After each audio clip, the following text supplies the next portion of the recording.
басталады, қожынға атағаны тасталады, сүндетке отырғызу міндет oldu.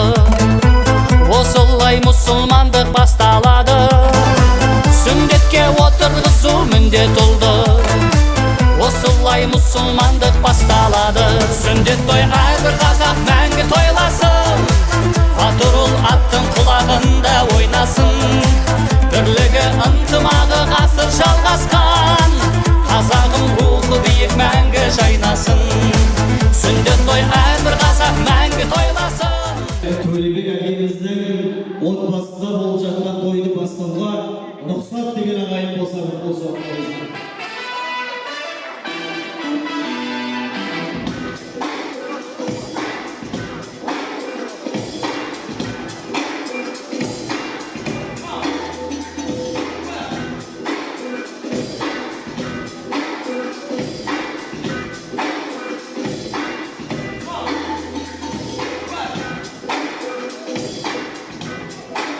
Assalamualaikum, bilgini bilgi, şahına kutluğundan babaları bayırga, olamağın sahiplerine saklı olan Kazak'taki kadını jurdum. Arım sizler, hoş gelip sizler, toy kutlu olsun yapın olsun koyunca canım.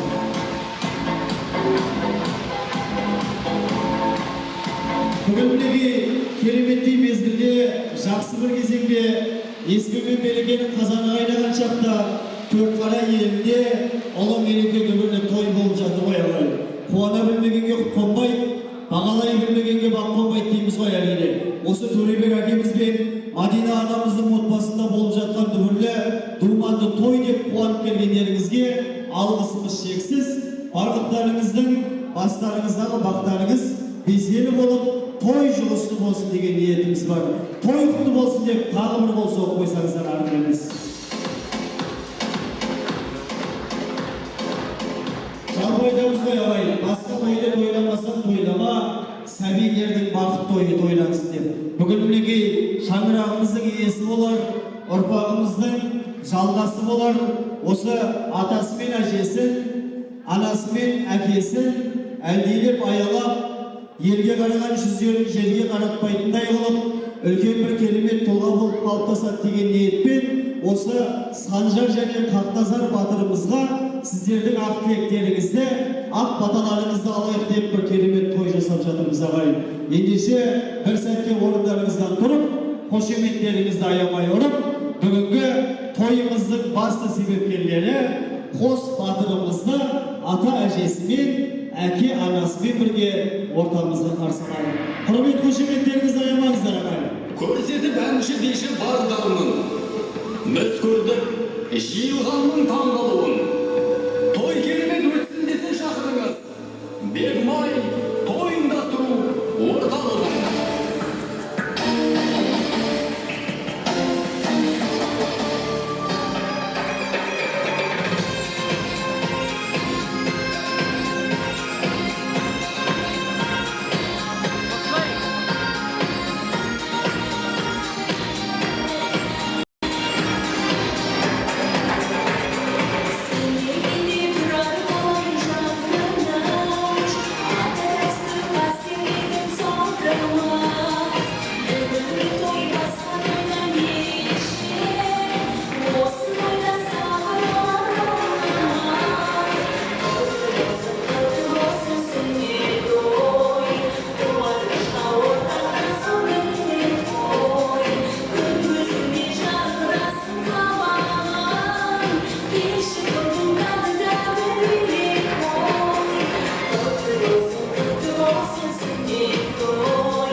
ұлы бол, атқа мінер тағың болсын, басында биік бағың болсын. Мұсылман бол балашыл, сыйлайтын ата анасын.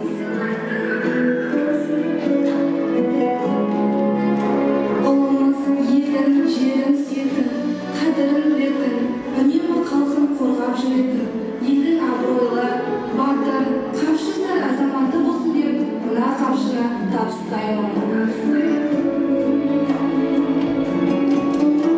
Үкідей болсын өмірің, үлбіреп тұрсын көңілің, тіл көзден Алла сақтасын, атанан бағып бақтасын. Бабалардың сөзі бол, мұсылмандардың көзі бол, үкі тағып қояйын, көркіне балам тояйын.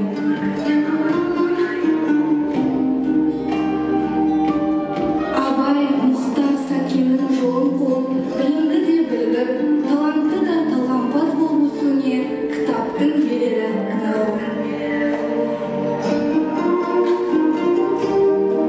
Мақтанышы ананың, тілі тәтті баланың, азамат болып мұсылман, сүтін ақта ананың.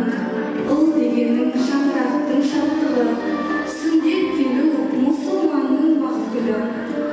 Құрметті той иелері, осы ұлдарыңыз өмірлеріңізді жалғайтын, осы ұлдарыңыз қартайғанда қам жасап, ата-анасына бар өмірін арнайтын адал азамат болып өсуіне тілекшіміз.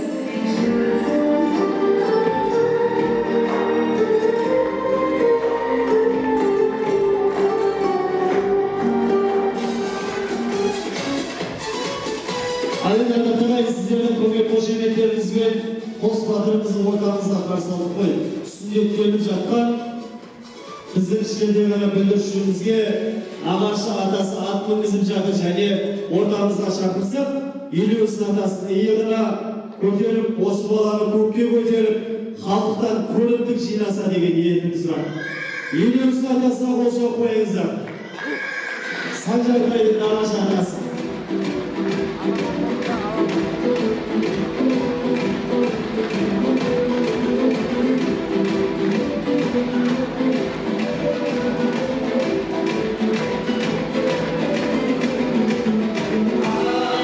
Немереңізді иығыңызға көтеріп, халықты қауышып, бір айналып, екі айналып қайтыңыздар.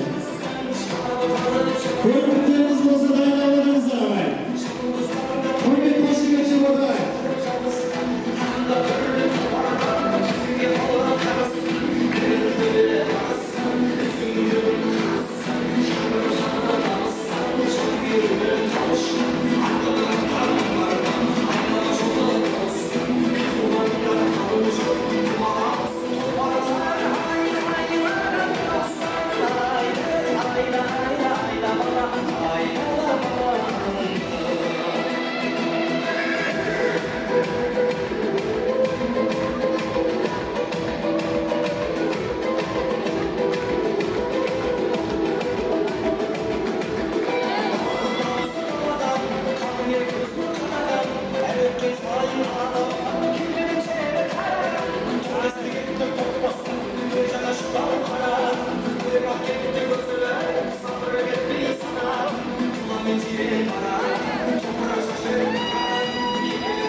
Құрмет қошеметтеріңізді аямаңыздар енді.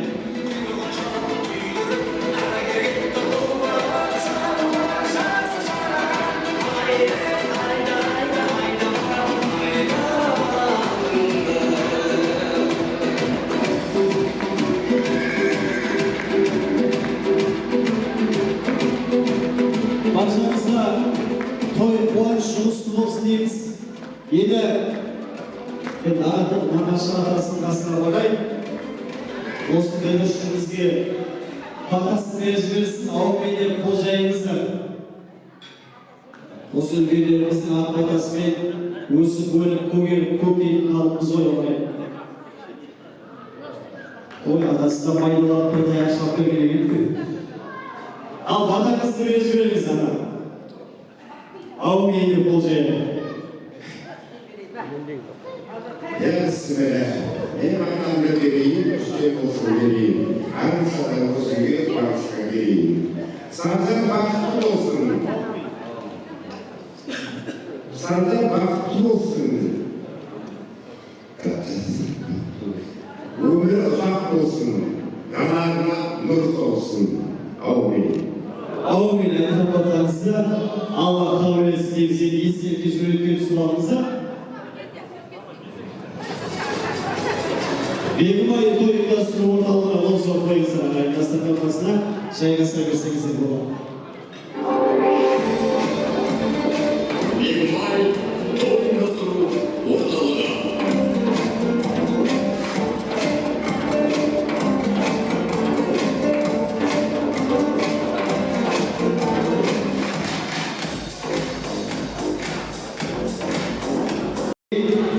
Oldu yaga kondurup, kızdı kıyaga kondurup, Allah'a şükür yer halkka abroylu olup hizmet jasap, bugünlüki neberesinin sünnet toyun jasap жатқан Төлебек әкеміз бен Мадина анамызға бір қол соғып қойсаңыздар, менің қасыма қарай келсеңіздер. Төлебек әкеміз бен Мадина анамызға қол соғып қояйық. Тойымыздың иелері.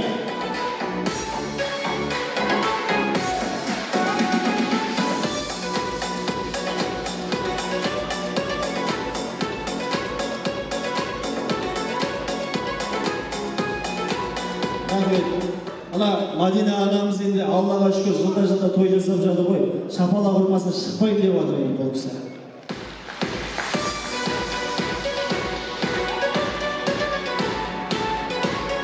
Рахмет. Мына жасап жатқан дүбірлі тойларыңыз, думанды тойларыңыз құтты болсын, ұзағынан болсын дейміз ғой. Балаң жақсы болса мақтанып марқаясың, балаң жаман болса уақытыңа жетпей қартаясың дейді ғой. Сондықтан осы мінекей көзге көрінген ол қыздарыңыздың қызығын көріп, немере шөбере қызығын көріп, шөпшектің алақанынан майшалауда сіздерге де сіздердің тойларыңызға қатысып отырған, тілекші болып отырған барша ағайын туысқа нәсіп етсін дейміз. Тойға ұласын, тойларыңыз қазыналы болсын дейміз. Және ардақты ағайын, үлкеннің алғысын алмаса жасқасын, тәлімге таңба деп жатамыз ғой. Жасында байқары көптің үлкейгенде айтары көп деген әдемі сөздеріміз бар. Ендеше сіздерге осы тойымыздың ақ дастарханын ашып беру үшін ақ тілек алаңына осы Санжартайдың Мұрат атасын, Раушан жеңгемізді, Ләззат тәтемізді сіздердің құрмет қошеметтеріңізбен ақ тілек алаңына шақырайын.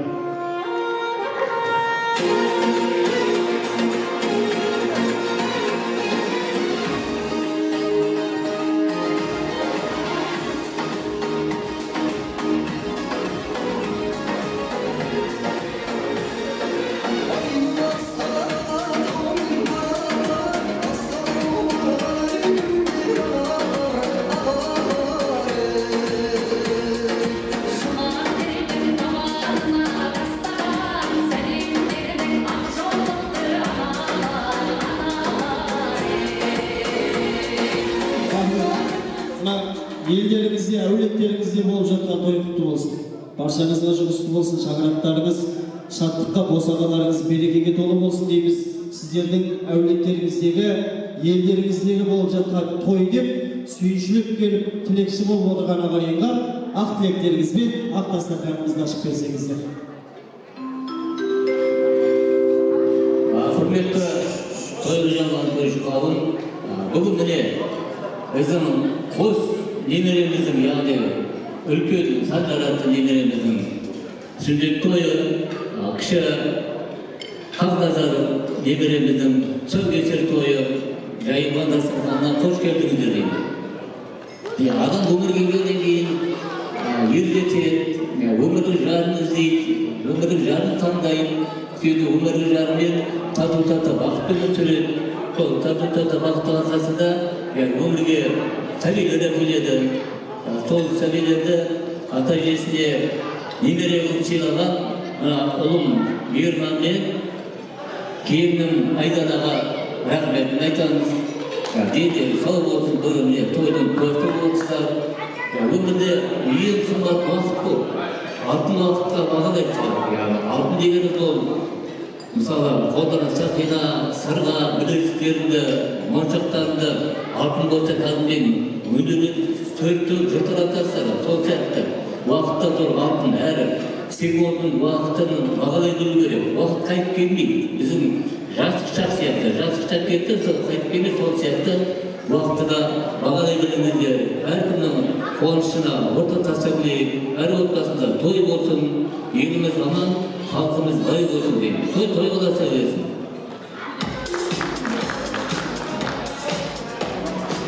Ассалаумағалейкум, құрметті қымбатты қонақтар.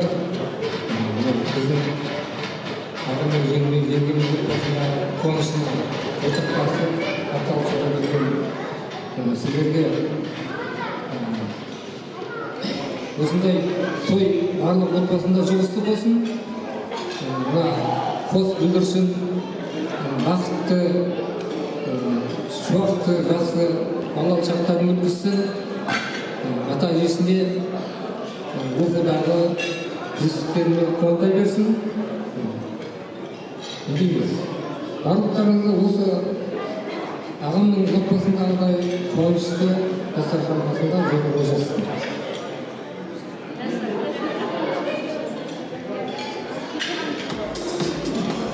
Құрметті қонақтар, ағамның жеңгем немерелері қос тойы болып жатыр. Қос тойы құтты болсын, барлықтарыңызға жұғысты болсын. Санжарбек мектепті алтын медальға бітірсін, ізіне ерген Хақназар үлкен жігіт болсын, екеуі халқына қалаулы, еліне азамат болсын. Ата-әжелерін, құда-құдағиларды қуантып жүре берсін. Осындай той барлығына жұғысты болсын. Аға жеңгеміздің отбасында үлкен той болып жатыр. Санжар мен Қос Батырдың бүгін тойы, Санжар мен Хақназардың екеуінде болашағы жарқын болсын, денсаулықтары мықты болсын, Санжар оқуда озат болсын, үлгілі оқушы болсын, бәріміздің отбасымызда тек осындай тойлар болсын.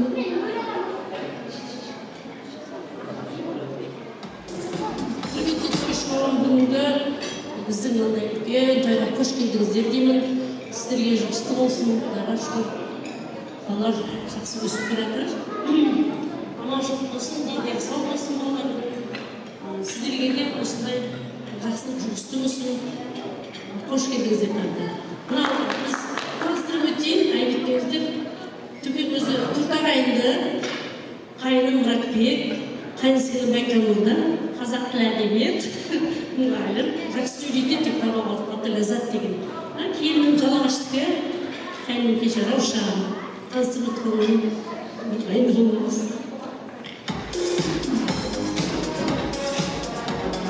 Рахмет, тілектеріңізді Алла қабілетсіз дейміз. Құдайдың сіздерге берері көп болсын. Жақсы ниетпен ағайынның шаңыраққа келері көп болсын. Алла қаласа айтылатын тілектерге қабыл болып Санжар мен Хақназардың артынан ерері көп болсын дейміз. Ойларыңызға қуат берсін, жүздеріңізге шуақ берсін, дүниедегі жақсылық атаулыны жиып төгіп сіздерге бірақ берсін дейміз. Тілектеріңіз Алла қабілетсін, естелікке суретке түсіп алыңыздар. Бүгінгі күн ертеңгі тарих деп жатамыз ғой, бүгінгі бір керемет күннен естелік сурет болсын.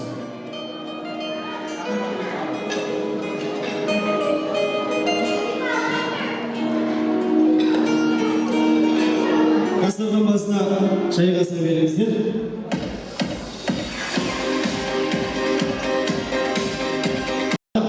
Үлкендеріміздің ақ тілегімен ақ дастарханымыз ашылды ғой. Жақсылыққа жайылып жатқан дастарханымыздың барлығы сіздер үшін астан дәмнен алдырып отырыңыздар. Астарыңыз дәмді болсын деп сіздерге үлкен асымызды, сыбағалы асымызды тартып етейік.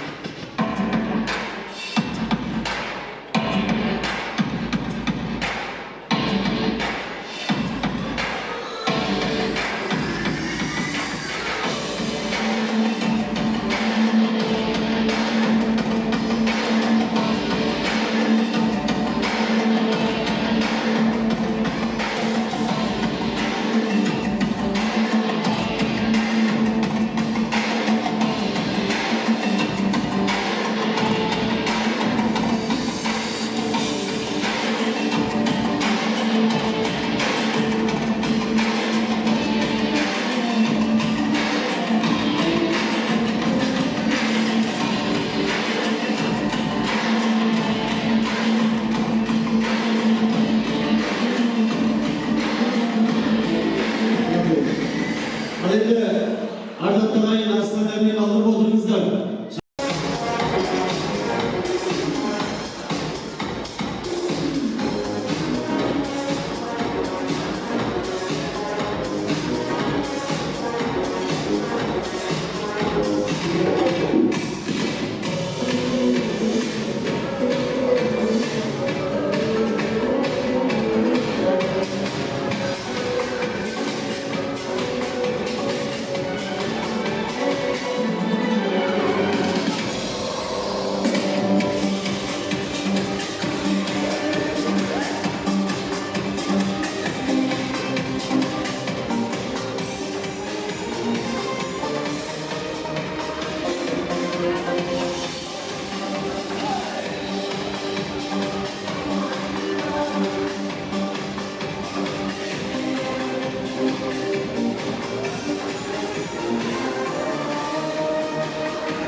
Ardaқты ағайын Асқан әмін алып отырыңыздар.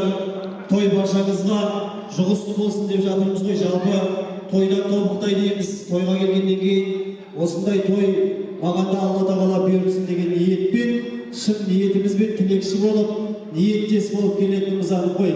Енді ардақты ағайын осы тойымыздың төріне жайғасқан барша меймандарымызға той жұғысты болсын деген ниетпен той иелерінің арнайы сіздерге дайындаған сый сияпаттары бар. Ол сыйлықтарды әрине тойымыздың жақсы өтуіне, жоғары деңгейде өтуіне атсалысып отырған құрметті қонақтарымызға кезең-кезеңімен табыстайтын боламыз. Жалпы енді біздің қазақтың қанына сіңген әдет бар ғой, тойға келуге асықпаймыз, бірақ тойға келгеннен кейін қайтуға асығатын әдетіміз бар. Осы тойды 12-де басталады деген хабар берген болатынбыз. Енді әлеміне дегенше бойымызға сіңген әдетіміз бойынша бірден өте бастап жатырмыз.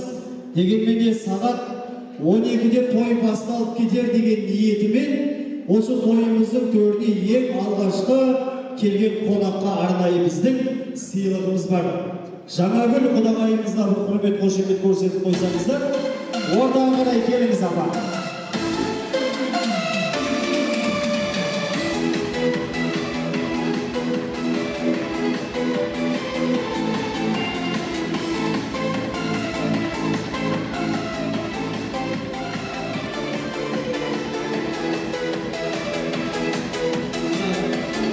Тойымыздың ең алғашқы сыйлығын сіз алып жатқаннан кейін чөді сізді көре алмай жатырма бірінші подарка алып кетті деп ешкім шамала құрмай жатыр. Той жұмысты болса апамызға деп қол соқпайық. Нешеде келдік апа? Нешеде келдік? 12'де басталады дедік қой, кешігіп қалады едіңіз, 12'де бастап кеткен. Бірақ дегенмен де сағат апам өзі асықпай 12'де келген. Бірақ 12'де келген кезде де ешкім болмаған, сондықтан алғашқы қонақ деген номинациямен осы құдағайымызды марапаттаймыз. Мына біздің беріп жатқан кішкентай ғана сыйлығымыз сіздің шаңырағыңызға үлкен жақсылыққа келсін деген ниетіміз бар. Тойға ерте келуде осы анамызға қарап үлгі алсаңыздар болады. Ағайын, бір құрмет қошемет көрсетіп қойыңыздар.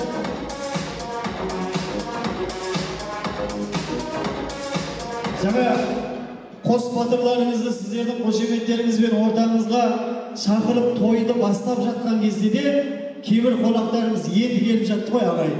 Бірақ енді мотивация болсын деп, сол кеш келген қонаққа да бір сыйлығымызды ұсынсақ, ең соңынан келген қонақ болса ортаға қарай келіңіздер. Іші біліп отырған шығар екен. Ең соңынан келген қонақ.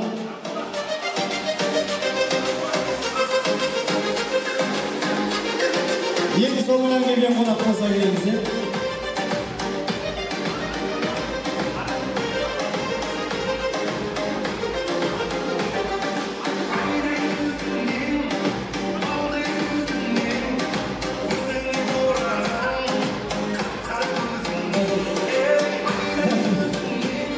Асықпаса беріп ой жалпы. Саған бұйырып тұрған сыйлық болғаннан кейін берілетіні анық. Енді ешкімді сынамаймыз ғой ағайын. Ерте келдің, кеш келдің деп. Дегенмен кеш болса да келіп, тілектес болып жатқанына алғысымыз шексіз. Енді Жанболат мырза енді Берман мен Айдараның ұжымдасы біздің мектепте енді кәсіподақ болғасын ақшасын банкоматтан шешіп майдалап сөйтіп жүріп қалған шығарсыз, иә? Сондықтан енді осы сыйлықты Жанболатқа табыстайық. Той жұмысты болсын деп бір қол соғып қойсаңыздар.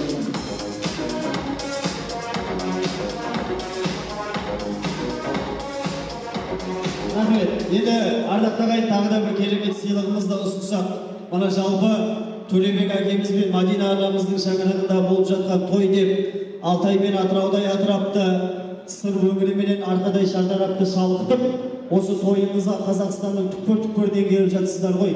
Осы тойға арнайы ең алыстан келген қонақ болса, ортаға қарай келсеңіздер. Алыстан келген қонақ.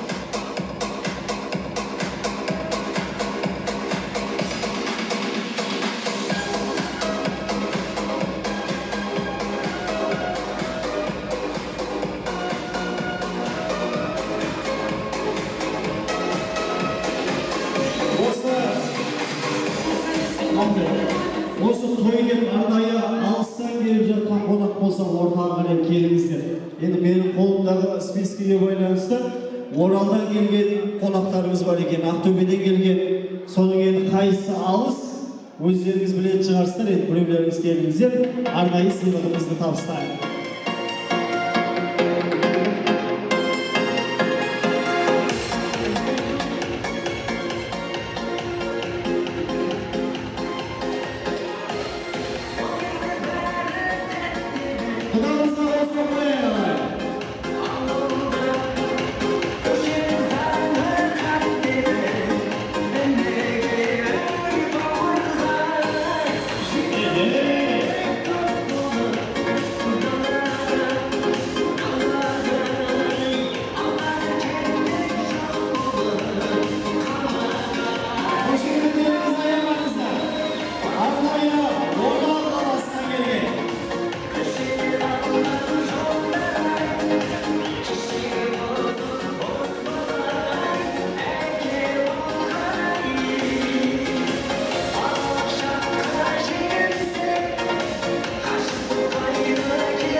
келіпсіз. Мына былай қарап тұрсаңыз, ана Мадейін Шина деген көрмей қойсын, российский деп алдыртамыз дейміз. Қош келіпсіз. Той сізге де жұғысты болсын еді. Арнайы Оралдан келіп жатсыз. Біздің қасиетті қазыналы мекенімізге тойға жақсылыққа келуді Алла тағала нәсіп етсін дейміз. Біздің Төлебек әкеміздің сонау Оралдан келген құдасына бір қол соғып қойсаңыздар болады.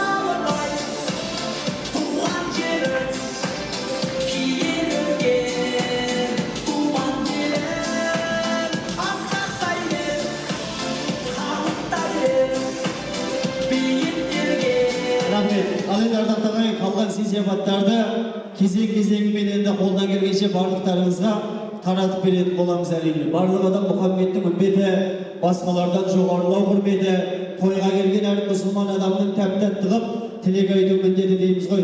Сондықтан көптің тілегі қабыл деп жатамыз. Сіздердің қабыл болатын тілектеріңізді тыңдау үшін ортамызға тағы да бір керемет құрметті меймандарымызды шақырайық. Бойымыздағы асыл қасиеттердің 50% әкемізден дарыса, 50% анамыздан дарыны анық. Сол асыл қасиеттерді дарытып жүрген біздің Төлебек әкеміздің нағашыларын және Мейірманның нағашыларын, Мадина анамыздың барша бауырларын бөле жиендер болса ақ тілек алаңына келіңіздер. Той келіп көрсетіп ортаға билеттелік. Жақсы билеп келгендерімізге арнайы сыйлығымыз бар. Нағашы жиын бөлелер.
Барлықтарыңызда құрметті бір ерекше қонақ болғаннан кейін бөлінгенді көр жейді дейді ғой апа. Бөліп жармайық деп бірге шақырып жатырмыз. Барлығымызда дұрыс деп шын ниетпен соғып тұрған жүрекпін. Осы балдарымызға той иелеріне айтылатын тілек бір ғой. Той баршаңызға жұғысты болсын дейміз. Мына билеп келгендеріңізге арнайы сыйлығымыз бар деп айтып еді ғой. Сондықтан енді осы сыйлықты апама табыстағым келіп тұр. Жүзіңіз жайлап тұрсын, шайыңыз қайнап тұрсын апа. Söz gezegi өздеріңізде.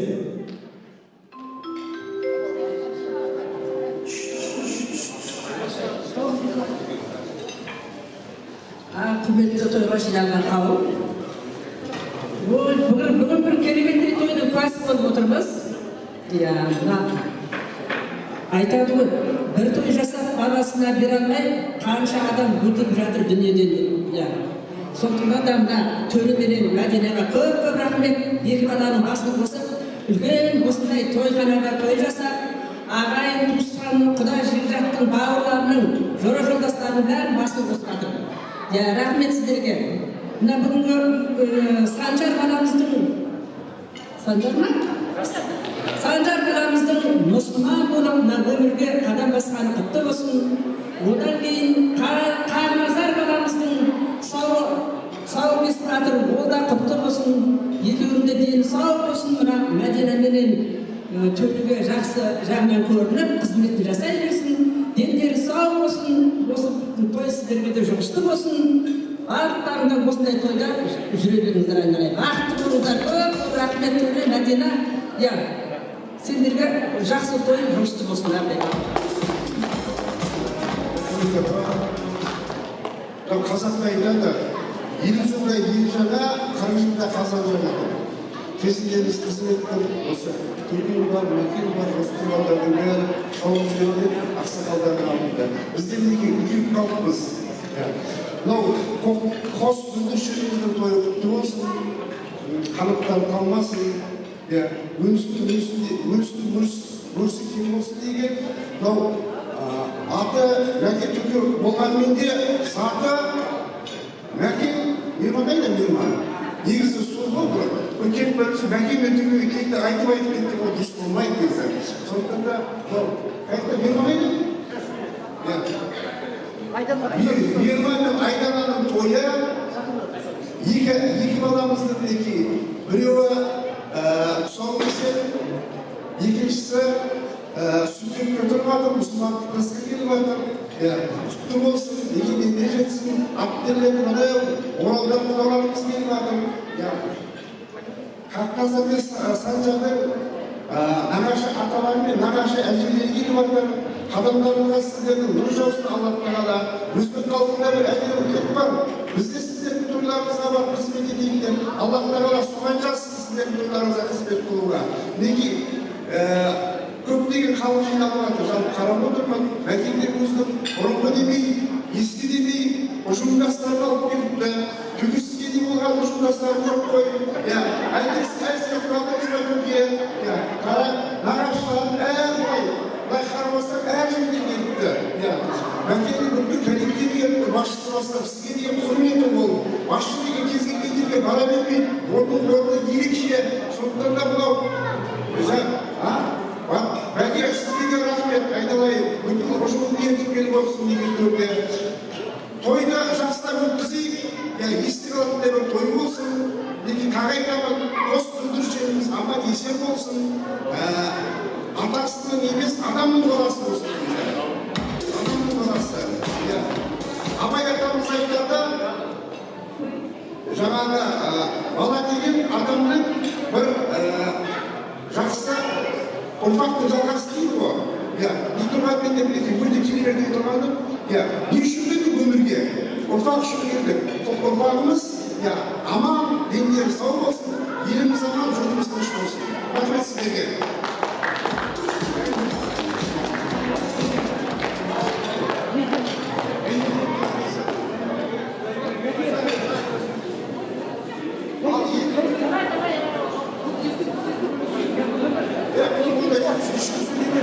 Әмірхан менің нағашым ше, сұлуыз жақында қарап айтқан кезде, әке кетті, шеше кетті, енді қалған бізде қалып деп олғанда, менің нағашым.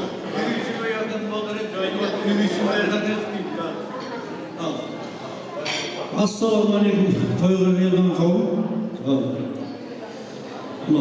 Екі баланың той құтты болсын, немерелерің ғой. Асекең айтпақшы, өз балдарын әке-шешесі өзі көрер ғой, тек сіздерге алдамшы тек алдап. Құтты болсын, қос талаптары оң болсын, құтты болсын, үлкен азаматша болсын. Соның той бізге де жұмысты болсын, осындай той. Барлығы жақсы болсын.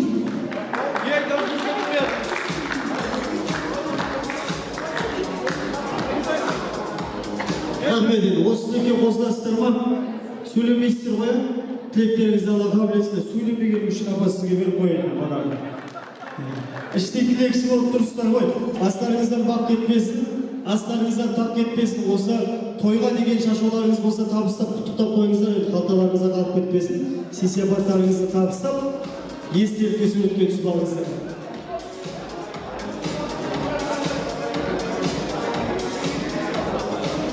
Төбеге берсеңіздер шыққанда.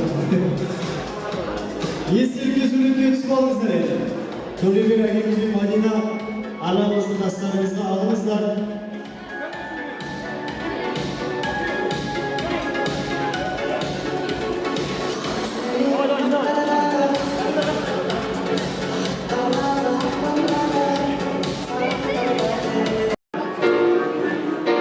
Ал енді нағашы жиен бөлелердің құрметіне әсем әніміз бар.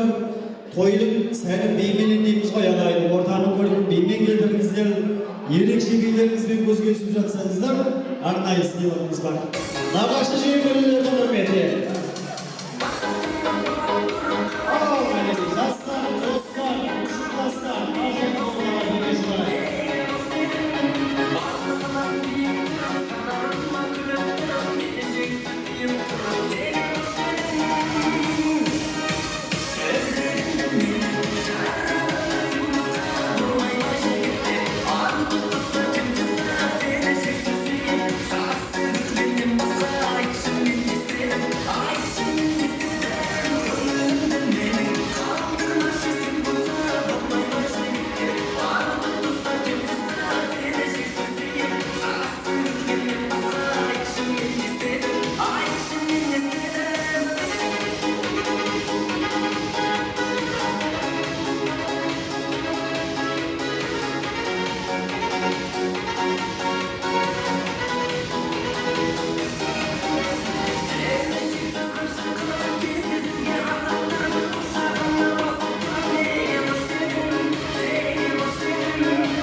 Рахмет, дастархан басына жайғасыңыздар. Рахмет, ал енді ардақтағы ағайын жақсылап дастархан басына жайғасыңыздар. Жалпы бала балдан тәтті, немере одан тәтті дейміз ғой. Бүгінгі мінекей Төребек әкеміздің, Мадина анамыздың сонау Жалағаш елінен келіп тұрған жиен немересі Кәусар қыздарыңыз әдемі ән шырқайтын болады ағайын. Біздің еліміздің ертеңі болсын, ел халықтың абыройлы да сүйкімді әдемі қызы болсын деген ниетпен Кәусар қыздарыңызға құрмет қошеметпен демеп қошемет көрсетіп отырыңыздар. Әдемі әсем әнін қабыл алыңыздар.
Кәусар қыздарыңызға қол соғып қойыңыздар ағайын. Өсіп өне берсін, төгеніп көктей берсін. Барлықтарыңыздың осындай бал бөбек, балдай бүлдіршіндеріңіз көп болсын дейміз. Ал енді ардақты ағайын, арнайы бүгінгі тойымыздың иесі Төребек әкеміз бен Мадина анамыз деп жатырмыз ғой. Жаңа көкеміз де тілек айтқан кезде мен айтуға қысылып тұр едім. Жақсы болды. Тойдың басты негізгі иесі Мейірман мен Айдана деп айтты енді. Сол Мейірманның абыройын асқақтатып, беделін биік етіп, осы тойымыздың төріне біздің ауданымыздың абыройын көтеріп жүрген айтыскер ақын ұлдарыңыз көптеген қазақ эстрадасындағы әндердің сөзін жазған, барлығымыз білетін сұлу қыздың әлемдегі екінші, біріншісін менің әкем алып қойған деген бір керемет әннің авторы Мұратбаев ауылының тумасы Елнұр Нұрқасым ұлдарыңызды ортаға шақырайын, құрмет қошеметтеріңіз аямаңыз.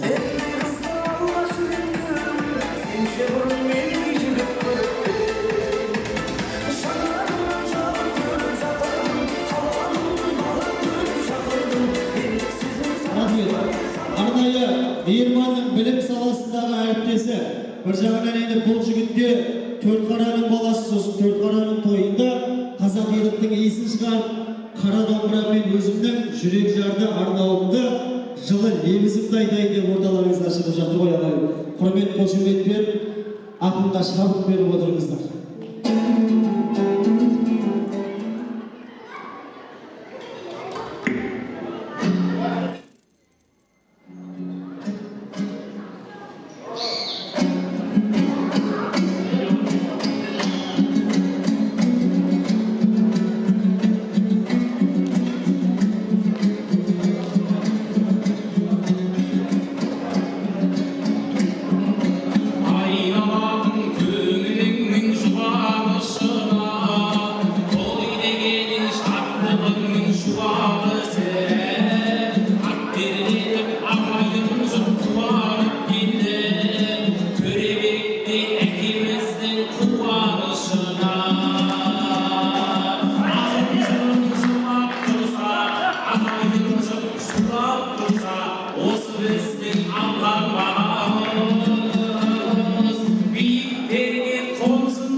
Төрт қаралар той жасап жатқандықтан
қабылдаған, бізден қамалдай боп алынбаған.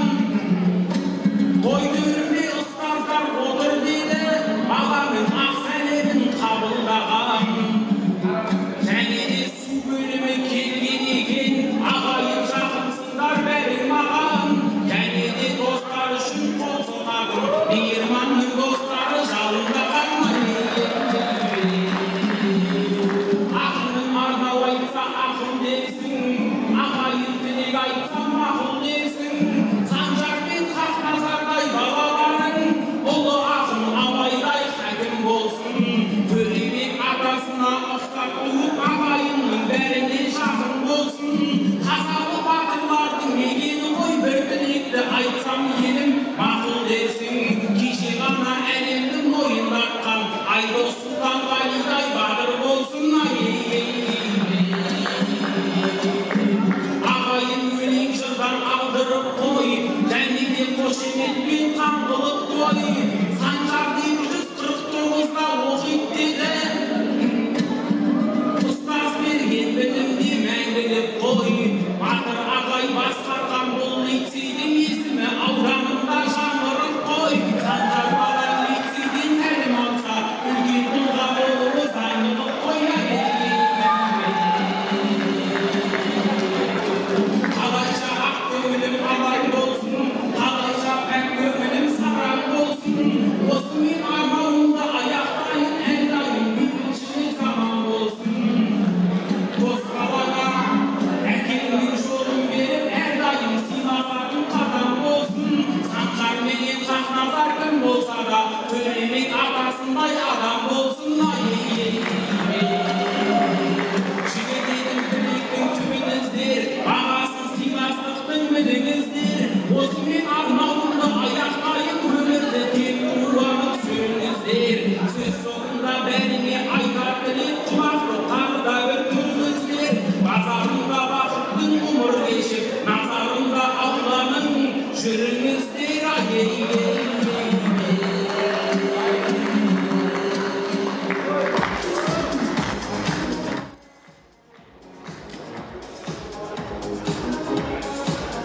Елдің нұрқасы қолдарыңызға болса қойыңыздар.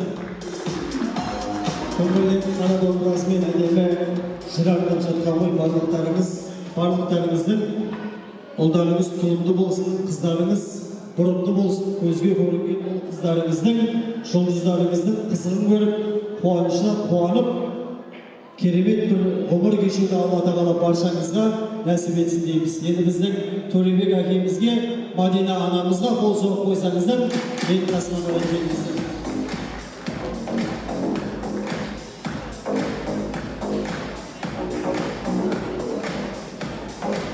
Төлебек әкемізге, Мадина анамызға қол соғып қойып, тойдың басында қалай шамалап отырсыздар?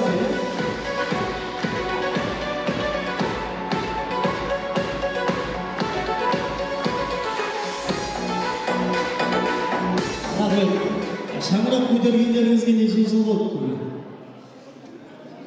Апама қарамай, үндемей тұра тұрсаңшы сізден сұраған жоқ. Ол енді мұндай сұрақты нетіп қоятын ғана жоқ, бірақ 88-де үйленді. Ресейде математиктер болуы мүмкін, математиктер бар ма, неше жыл екен? 88 жыл болыпты. 88 жыл болсын деп ниеттеп айтып жатқан ғой. 88-де үйленген. Сонымен неше жыл болды көрген? Өзіңізге математика деңіз болыңыз.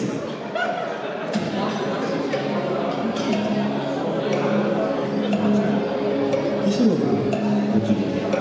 37 жыл ғой,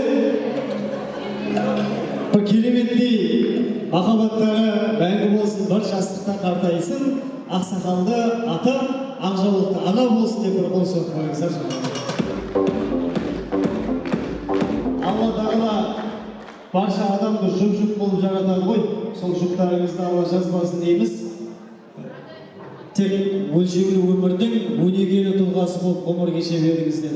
Енді апамның қолынан ұстап алыңыз, қолды аспанға көтерейік. Мына сіздердің қуаныштарыңызға ортақтасып берген ағайынмен ортаны бір айналып қауышып шығыңыздар. Ең позитивті дастарханымызға сыйлығымыз бар.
жасалып жатқан құрмет қошеметтің барлығы сіздер үшін ғой.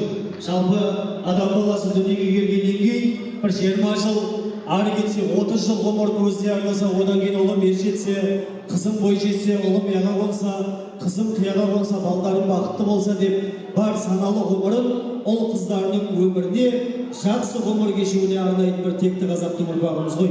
Жүздеріңізден күлкі кетпей, осы балдардың қызығын көріп, аман есен ағайынның ортасында жүре беруге Алла тағала сіздерге нәсіп етсін дейміз. Енді әкеміз бен анамыз қол ұстасып сіздермен қауышқан уақытта ағайын ең бірінші орындарынан тұрып қошемет көрсетіп жатқан біздің Мадина анамыздың ұжымдастарына бір қол соғып қойсаңыздар.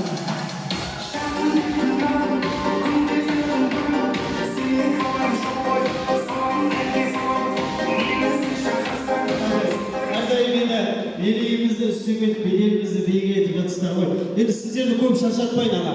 Сіздер ана жігітке қарай дастарханға жайғаса беріңіздер. Мейірман мен Айдананы шақырайын.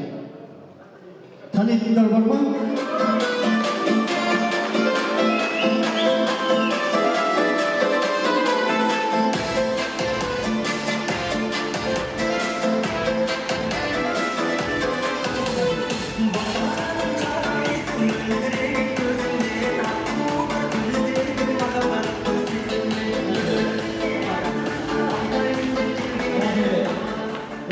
Әрқайсымыз өзіміздің ұжымымызға, өзіміздің жақынымызға сай құрмет көрсетеді екенбіз ғой мейірман.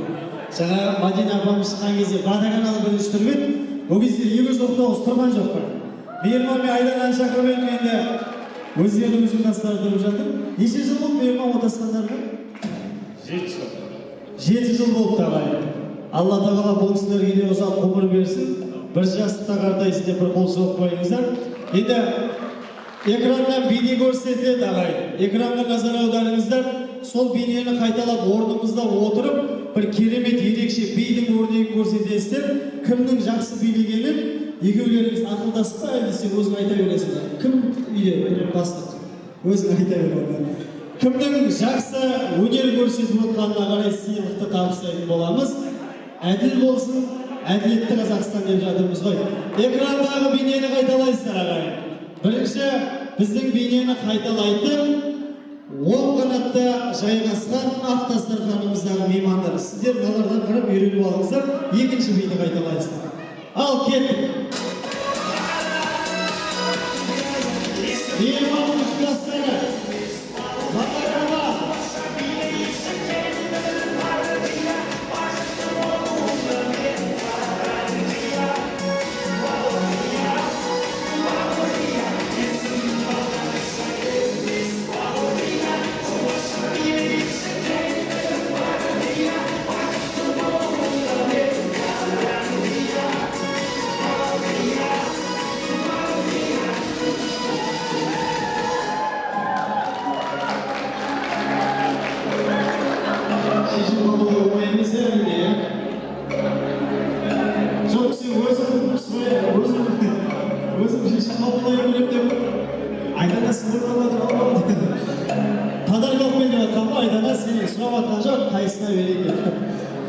Ал қай ақтастархан басына ұсынамыз?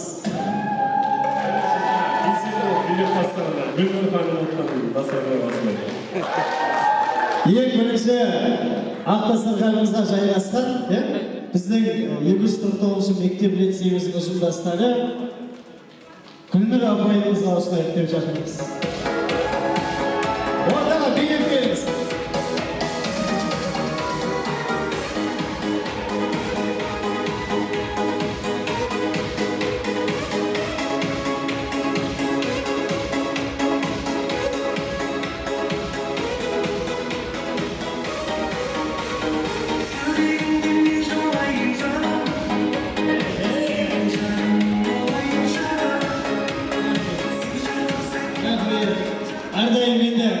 Тойдан шаршаңыз деп беріп жатырмыз енді.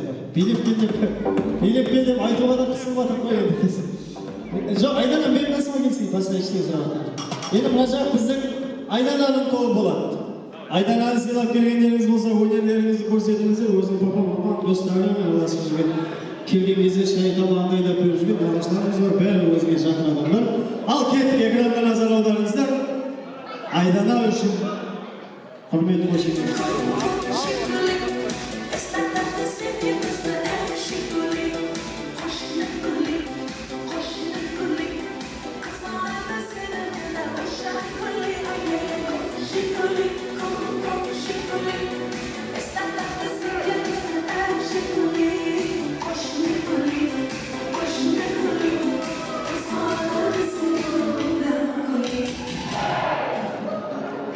Жалпы билеген адам байқалмайды. Мейірманның тобынан енді билемеген адамда болмап еді арасынан енді. Айдананың тобынан енді билеген адамда кім айтты? Көршілеріңізге бір қол соғып қойыңыздар. Арнайы сыйлығымыз табыстаймыз.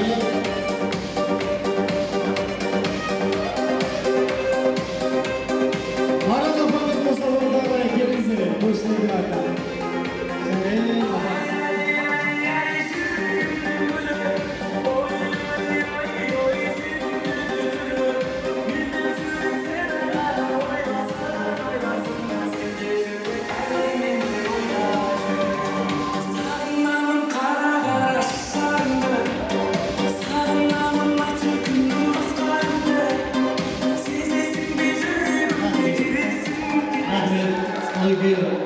Апам шашап қалады. Мына арнайы сыйлығымызды табыстап қояйық. Санжарда осы тойға өз үлесімді қосайын деп өзі әкеп беріп жатыр ғой. Марат апамызға қол соғып қойыңыздар. Енді екеуіңіз бірігіп отырып шешім қабылдайсыздар. Келесі бейнеге назар аударыңыздар. Екі жаққа бөлмейміз. Общий барлықтарыңыздың бейнелеріңізді тамашалайық. Екі адам болса болады екеуіңізден. Үш адам төртадан болып көрсетілмесін. Ал қараңыздар, дұрыстап қараңыздар. Шықпай тұрмағаны, дұрыс қамдай тұрмаңыздар. Ал кетті.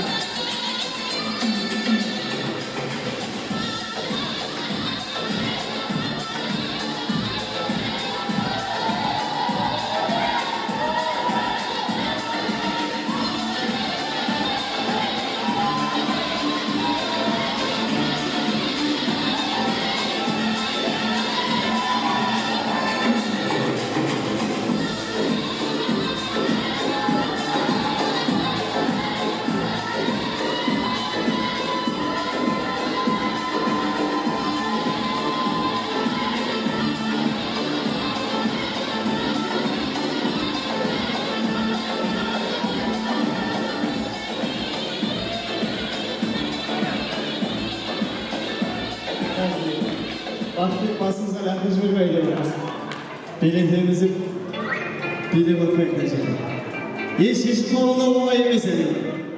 Bardaklarınızda, silap kelgenlerinizde, niyetsiz olup kelgenlerinizde көрсетіп жатсыздар әрине. Бірақ дегенмен шешімді қабылдайтын мейірман мен Айдана менің қолымда тұрған ештеңе жоқ.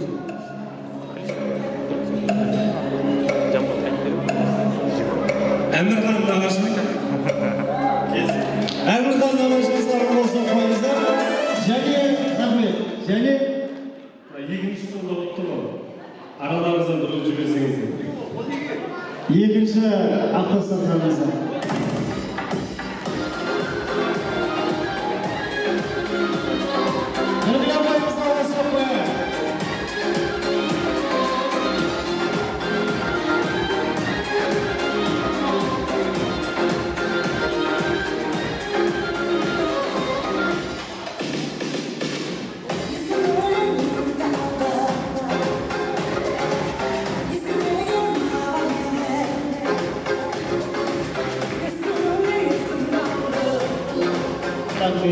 Нағашына құрметте ол заңдылық дейміз ғой, сондықтан сізге арнайы сыйлығымыз біздің Нұргүл апайымызға, жаңа Гүлнұр апайымызға, сосын Нұргүл апайымызға, Гүлмен аяқталатындарға беріп отыр осындай сыйлықтарды.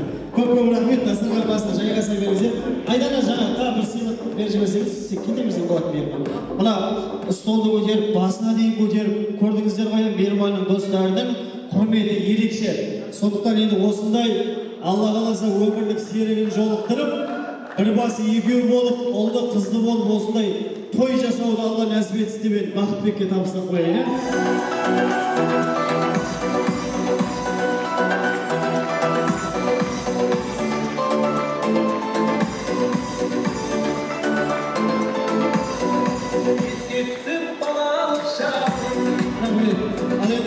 ардақты ағайын, біздің Қазақстанның түкпір-түкпірінен келіп жатқан енді керемет бір меймандарымызға сөз кезегін ұсынғымыз келіп тұр. Мына орыс орманы Қытай қорғаны мен Америка долларымен мақтанса, біздің қазекеңдер құда-құдағайымен мақтанады халық қой.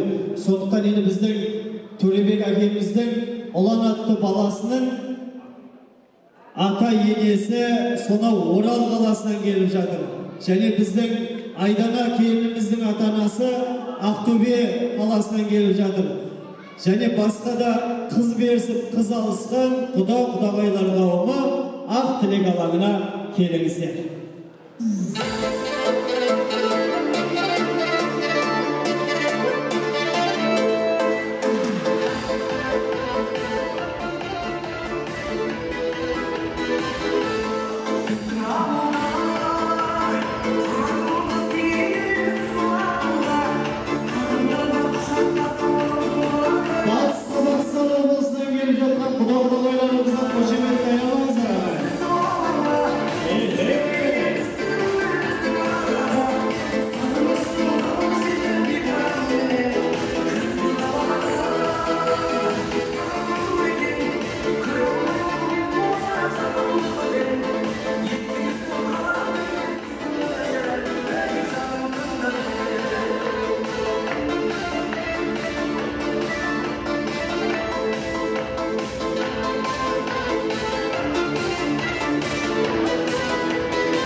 Құда-құдағайлар билегенде өлтірілген, сөйлегенде қандай екен деп жатыр. Алла тағала күш-қуат берсін бойларыңызға. Мына Ақтөбеден келген құдамен керемет бидің өрнегін көрсетіп жатқан сонау Оралдан келген құдағайдың жақсы билегені үшін осы сыйлықты табыстай ағайын.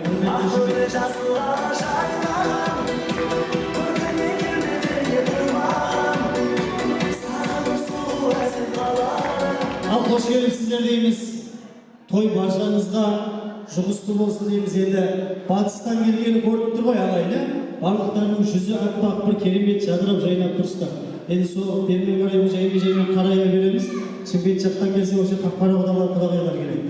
Сондықтан тек біздің қазыналы қазалымызға жақсылыққа тойға келетін былай жақындап тұрсаңыздар, ортаға қарай сөз кезегі өздеріңізде. Қайсыларыңыздың жолдарыңыз үлкен, жастарыңыз үлкен, қайсымыз бастаймыз? Құрметті тойшы қауым, іште сыртта келесіздер.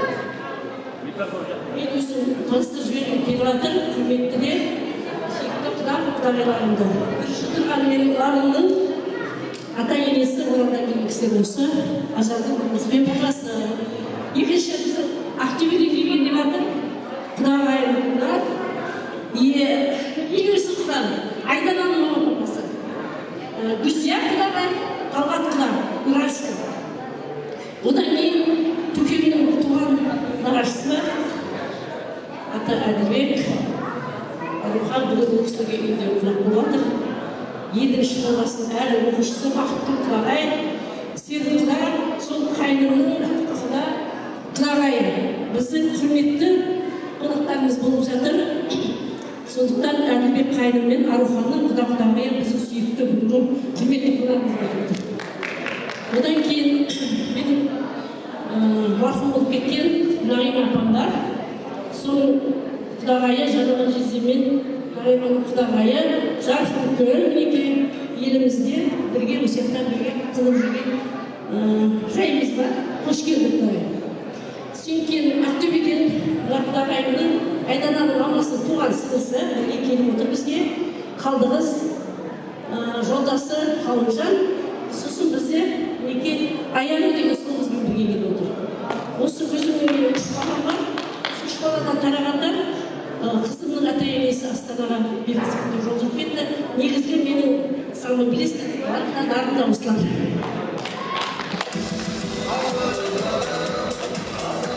Рахмет. Мына олар ерекше қуанып жүреді, күндегідей емес. Папасы мен мамасы келген екен ғой, сосын деген ғой. Бәсе. Осы кісілерден бастайық, иә? Ассалаумағалейкум тойшығы. Барыңызға да бүгін қуаныш құтты болсын. Ал құдағай, бүгін қосып келгеніңіздің қуанышы болып отыр. Ұзақ өмір болсын. Дендеген сау, бастарыңыз аман болсын. Әрқашанда осындай өнерлі қуанышын көре келіңіздер. Алла қаласа шүбіре сүйеге жазсын. Андан той қаласа берсін. Дендеген сау, бастарыңыз аман болсын.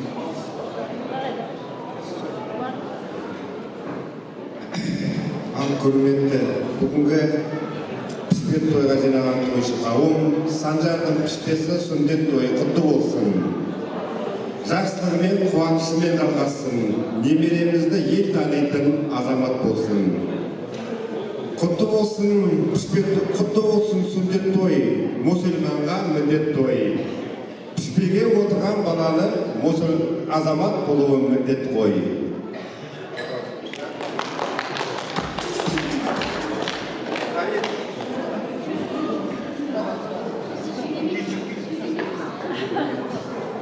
Құрметті біздің құдағай, Мейірман, Айдана, бауырлары, бүгін өте керемет, әдемі той болып жатыр.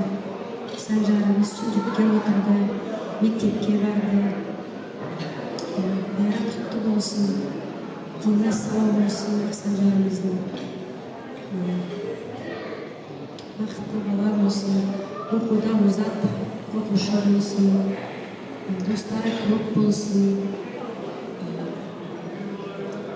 Санжар Хақназарымыз бірге толып жатыр, құтты болсын, дені сау болсын, аман-сау болсын, ата-әжесінің дені сау болсын. Сіздер енді қарап отырсыздар ғой. Ең бастысы сізге денсаулық тілеймін. Сол балдарды қарап алып, денсаулықтары мықты болсын. Екеуі аман-сау болса, екі жеңіл бірдей көрейік жетістіктерін балдардың, қуанайық. Тек тойға келейік. Енді біздің Санжарымыз жылда демалысқа келеді ғой Ақтөбеге. Сосын армия, бермия, жаңағы тойдың бәрі болады дегеннен, болғанына болады деген артық дегендей содан ойластырып, не аламыз Санжарымызға деп көлік мінгіздік, бүкіл ойыншықтарын алып бердік, жылда алып береміз ғой енді. Сол ақшалай сыйлығымыз бар. Өздері қалағанын алып беріп өткені бүкіл неден күтті айынан бастап, бесіктен бастап, люлькі, бесік енді. Қазір ұмытып отырмын енді. Жақсы көреміз, келгенде бізді алдайды. Тәтті балапандар аман-сау өссін. Осы келген қонақтарға көп-көп рахмет. Өте көңілді өткізіп жатыр. Той баршаңызға жұғысты болсын. Айтқан тілектерінің бәрі періштенің құлағына шалсын. Осы әулеттеріне тек тойға келейік. Бар жақсылықты тілеймін отбасыларына. Құдағай тек тойға келейік.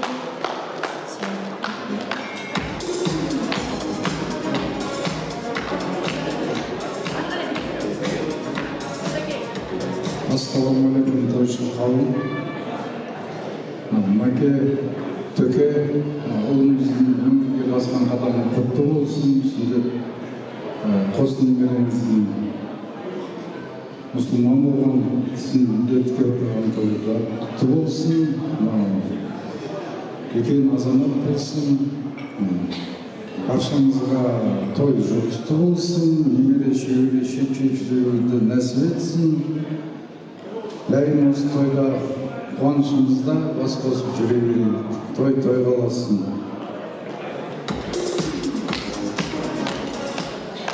Құрметті көке, Мадина, бүгінгі қос тойларымыз құтты болсын.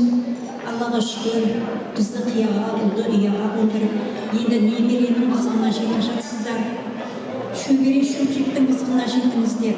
Ұлық қуанай, ұрпақтарыңыз мың жасасын, ұрпақтарыңызбен мың жасаңыздар. Алла күш-қуат денсаулық берсін сіздерге. Тойларыңыз тойға болсын.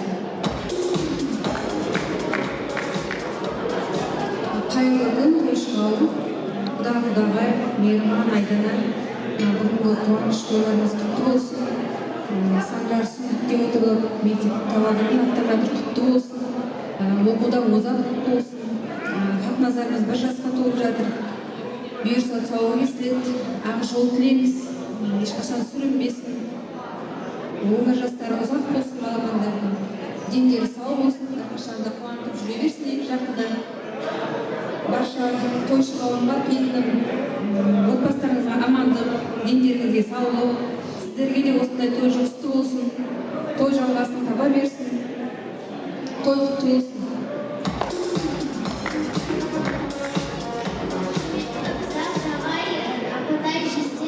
Кішкентай балаларымыздың тойлары құтты болсын, өмір жастары ұзақ болсын, Хақназардың тұсауы кесіліп жатыр, батыр жігіт болсын, бұйырса кесіліп жатыр, батыр жігіт болсын, жолы ақ болсын, Хақназар піштіріліп жатыр, тілі шыға болып жатыр, оқудан ұзақ болсын, ата-анасының айтқанын тыңдап жүре берсін. Құдағай, тойларыңыз құтты болсын. Санжик жігіт болып жатыр. Ағыңыздар 1 жасқа толып жатыр, бәрі құтты болсын. Бәріңізге де осындай той болсын. Бәрі болсын. Рахмет, тілектеріңізді Алла қабыл етсін. Барлықтарыңыз сөйледіңіздер ғой, құда-құдағай болғаннан кейін аз сөйлеп қысқарт деп сіздерге айтпаймыз. Енді оралдан келіп тұрып сөйлемей қалғаныңыз ұят болған енді. Құрметті құда-құдағай, айлада, құда-құдағай, құтты болсын, балаларымыздың сау кесілері, еңіреңіз жасқа толады, бәрі құтты болсын, шынар қызығының ортасында үлкен бәйтерекпен отыра беріңіз. Тек тойға келейік. Аумин, тілектеріңізді Алла қабыл етсін. Сый-сияпаттарыңызды табыстап қойыңыздар, орталарыңызға алып бір естелікке суретке түсіп алыңыздар. Ауыз біршіліктеріңіз мықты болсын, балдарыңыз бақытты болсын. Емелі шөберенің қараған ұрпақтың қызығы бірге көріңіздер.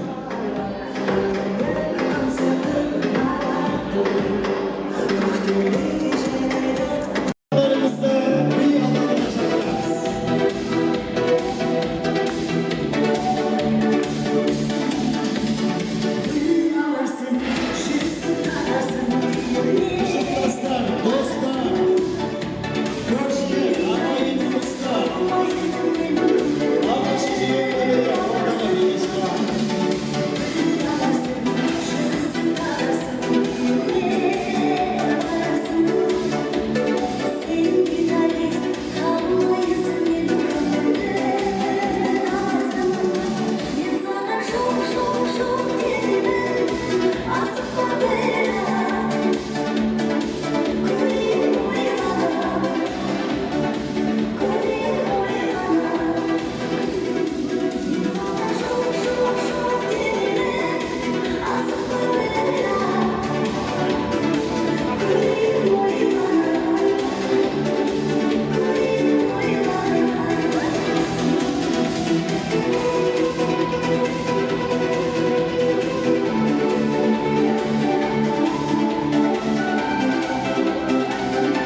Rahmet, tasarruf jaylasak.